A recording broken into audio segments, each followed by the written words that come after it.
السلام علیکم. آج کیونکہ بارش ہو رہی تھی تو ہمیں تھوڑا سا سیٹ اپ اپنا چینج کرنا پڑا. تو کوئکلی میں کوشش کروں گا کہ آج تھوڑا سا مختصر ہی رکھیں کیونکہ ٹائم تھوڑا سا کم ہے اور اندھیرا ہو گیا. سورہ بقرہ میں ہم بات کر رہے تھے، سیکنڈ ہاف میں ہم پہنچے تھے اور جہاں قبلے کی تحویل ہو چکی تھی، اور اللہ تعالیٰ جو دوسرا سپارہ ہے وہاں سے شروع کرتے ہیں کہ سیقول السفہاء، کہ بے وقوفوں میں سے کچھ لوگ ہوں گے جو مسلمانوں کو آ کے کہیں گے کہ یار یہ تم نے اپنا قبلہ کیسے چینج کر لیا، تو یہ تو تم نے نمازیں پڑھی تھیں تو ساری ویسٹ ہو گئیں. تو what made you turn from your قبلہ، اور قبلہ کا مطلب ہوتا ہے ڈائریکشن. تو اللہ تعالیٰ ان کو بیسکلی جواب دیتے ہیں وہاں پر کہ مشرق اور مغرب دونوں کا بادشاہ اللہ ہے. تو it does not make any difference in a sense کہ اللہ تعالیٰ کو کوئی اس سے فرق نہیں پڑتا کہ تم کس طرف منہ کر کے عبادت کرتے ہو. لیکن میرا مقصد یہ ہے قبلے کو چینج کرنے کا. اللہ تعالیٰ آگے کی آیتوں میں بتا رہے ہیں کہ مجھے دیکھنا ہے کہ نبی اکرم صلی اللہ علیہ وسلم کی اطاعت کون کرتا ہے. تو وہ جو نمازیں تھیں وہ کوئی ویسٹ نہیں ہوئی، صرف یہ مقصد تھا جاننا کہ نبی اکرم صلی اللہ علیہ وسلم کو کون فالو کرتا ہے، ان کی بات کون مانتا ہے.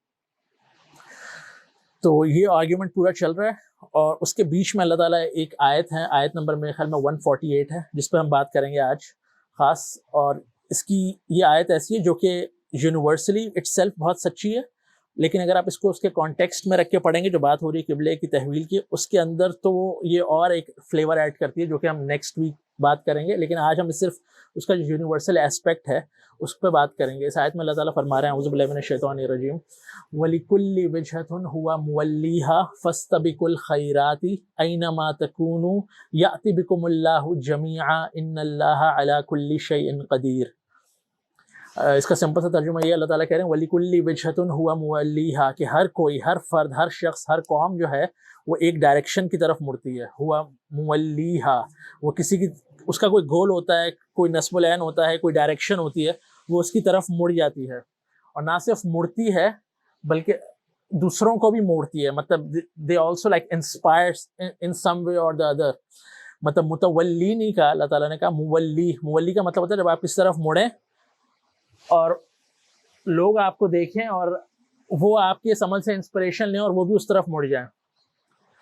تو اللہ تعالیٰ کہہ رہے ہیں تو پھر کس طرح مڑا کرو، فَاسْتَبِقُوا الْخَيْرَاتِ، تو ریس فار اٹ، مطلب بھاگو، کوشش کرو. کس کے لیے کمپیٹ کرو؟ کن چیزوں میں؟ اچھی چیزوں میں، نیکی کے کاموں میں، خیر کے کاموں میں. کیوں؟ کیونکہ اللہ تعالیٰ کہہ رہے ہیں کہ جہاں بھی تم ہوگے، اَيْنَمَا تَكُونُوا يَأْتِ بِكُمُ اللَّهُ جَمِيعًا، کہ جہاں بھی تم ہوگے اس دنیا میں، کسی بھی ملک کے اندر ہوگے، کہیں بھی کچھ بھی کر رہے ہوگے، میں سب کو ایک جگہ جمع کر دوں گا حشر میں. اور ان اللہ علی کل شیء قدیر، اور اللہ تعالیٰ ہر چیز پر قدرت رکھتا ہے. تو آئیں اس آیت کو تھوڑا سا سمجھتے ہیں. اللہ تعالیٰ فرما رہے ہیں کہ ہر کوئی ایک ڈائریکشن لیتا ہے اپنی لائف میں، اور اس کا امپیکٹ ہوتا ہے دوسروں پر. اگر آپ اپنی زندگی میں اچھے لوگوں کو دیکھتے ہیں اچھے کام کرتے ہوئے، تو یقیناً نیچرلی آپ کے اندر بھی وہ ٹینڈنسی زیادہ باہر آتی ہے. اور اگر آپ کے اطراف ایسے لوگ ہیں جو کہ برائیوں میں ملوث ہیں، تو کہیں نہ کہیں وہ آپ کو اس چیز میں امپیکٹ کرتے ہیں. اگر آپ کی کمپنی کے اندر ایسے لوگ ہیں جو ایک ریٹ ریس کے اندر لگے ہوئے ہیں کہ یہ ہے سٹیٹس، یہ ہے ایک سمبل، ہمیں یہاں گھر چاہیے، ہمیں یہ گاڑی چاہیے، اور this is the definition of being a successful person, تو اب آپ کے اور میرے ذہن میں بھی وہی چیز آ جائے گی کہ یہ ایک ڈیفینیشن ہے اور مجھے اس چیز کو اچیو کرنا ہے، اور اگر میں اس چیز کو اچیو نہیں کر رہا تو بیسکلی آئی ایم انسکسیزفل. اور اس چیز کو اچیو کرنے کے لیے میں کچھ بھی کروں، میں اتنا قرضہ لے لوں کہ مجھے رات کو نیند نہ آئے، just to live up to that expectation, وہ جو بار جو سیٹ کیا ہے. یا اسی طرح گھر میں لوگ بچے دیکھتے ہیں اپنے والد صاحب کو کہ وہ اسموکنگ کرتے ہیں، تو اب یہ والد صاحب کا عمل اپنا، ان کا انفرادی عمل ہے، لیکن اس کا جو امپیکٹ ہے کہ وہ ایک پوری نسل کو، اپنے بچوں کو یہ ایک میسج دے رہے ہیں کہ اٹس اوکے ٹو اسموک. حالانکہ ان کو خود بھی پتہ ہے کہ ان کی صحت کے لیے یہ چیز صحیح نہیں ہے، لیکن سم ہاؤ مطلب جو ڈائریکشن انہوں نے لائف میں لی اس کو لوگ فالو کریں گے کہیں نہ کہیں، بھلے وہ چاہیں یا نہ چاہیں. تو تبھی اللہ تعالیٰ کہہ رہے ہیں کہ اس کو ایک صحیح ڈائریکشن میں آپ کو سیٹ کرنا چاہیے. اسی طرح بہت سارے لوگ ہوتے ہیں جن کا گول صرف ہوتا ہے کہ ہمیں دولت کمانی ہے، دیٹس اباؤٹ اٹ. اب وہ کسی طرح بھی آئے، جھوٹ بول کے آئے، چوری کر کے آئے، لوگوں کو دھوکہ دے کے آئے، and this is what we have to do. اور جب وہ یہ کر رہے ہوتے ہیں، وہ سارے کام کرتے ہیں، تو وہ کہیں نہ کہیں دوسرے لوگوں کو بھی انسپریشن دیتے ہیں اس چیز کو کرنے کی. تو ان کا ایک اپنا انفرادی عمل without realizing, without even them realizing کہ وہ کیا کر رہے ہیں, وہ بہت سارے دوسرے لوگوں کو بھی اس چیز کی ترغیب دے دیتے ہیں. اسی طرح بہت سارے لوگ اپنی زندگی ایک فارمولا کے تحت گزارتے ہیں. وہ فارمولا یہ ہوتا ہے کہ لوگ کیا کہیں گے, اور وہ یہ نہیں سوچتے کہ یہ چیز صحیح ہے یا غلط, یہ چیز حشر والے دن مجھے کس مقام پہ کھڑا کرے گی.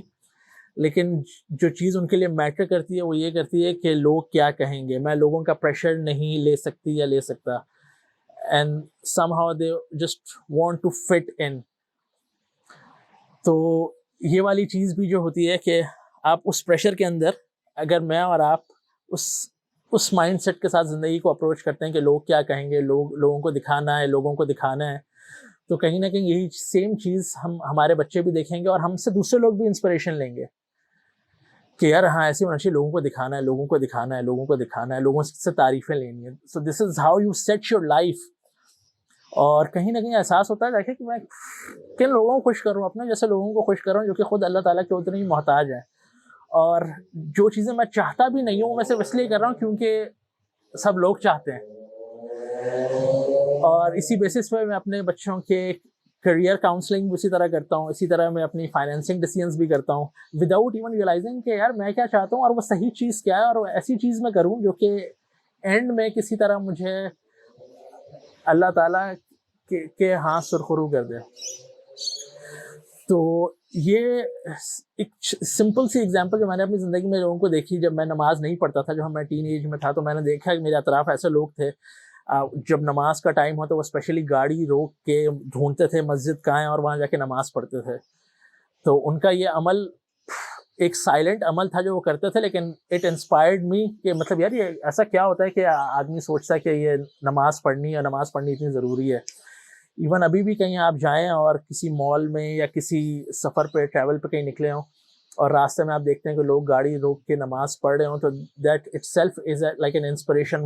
وہ مطلب ان کا جو گول ہے زندگی کا کہ اگر نماز ٹائم پہ پڑھنی ہے, وہ سچے دل سے پڑھ رہے ہیں, اور وہ ان کو پتہ بھی نہیں کہ ان کے اس عمل نے it has inspired some of the other people to do the same. تو جو لیگیسی میں اور آپ چھوڑ کے جا رہے ہیں نا, وہ بہت امپورٹنٹ ہے. تو کوئی بھی ہمارا عمل جو ہے یہاں پر وہ ویسٹ نہیں ہو رہا, اس کے کانسیکوینسز ہیں. تو اس جو آیت ہے اس کا اگر میں تھوڑا بہت کرکس آپ کو سمجھا سکا ہوں تو وہ یہ کہ زندگی چھوٹی سی ہے, اپنی ڈائریکشن ضرور وہ عمل کریں, ان عمل کو زیادہ اپنی زندگی میں شامل کریں جو کہ اس بڑے دن کام آئیں گے, اور وہ ایسے عمل ہوں, اور وہ اگر آپ سچی نیت سے کریں گے تو آپ کو پتہ بھی نہیں لگے گا کہ جب وہ آپ عمل کرنے لگیں گے تو وہ آپ بہت سارے لوگوں کو انسپائر کر رہے ہوں گے وداؤٹ ایون نوئنگ. آپ کو اس کو مارکیٹ کرنے کی بھی ضرورت نہیں, دکھاوا کرنے کی بھی ضرورت نہیں ہے. اللہ تعالیٰ خود اس کی مارکیٹنگ کریں گے, and you will be surprised to see that کہ کوئی آ کے آپ کو کہے گا یار میں نے آپ کو وہاں دیکھا تھا اس طرح کرتے ہوئے, اس وجہ سے میں I just got an inspiration. اور میں نے تو اپنی زندگی میں بہت سارے لوگوں سے انسپریشن لی ہے. بڑے زبردست لوگ اللہ تعالیٰ نے مجھے اپنی زندگی میں دکھائے ہیں جو کہ ان کو پتہ بھی نہیں ہوگا کہ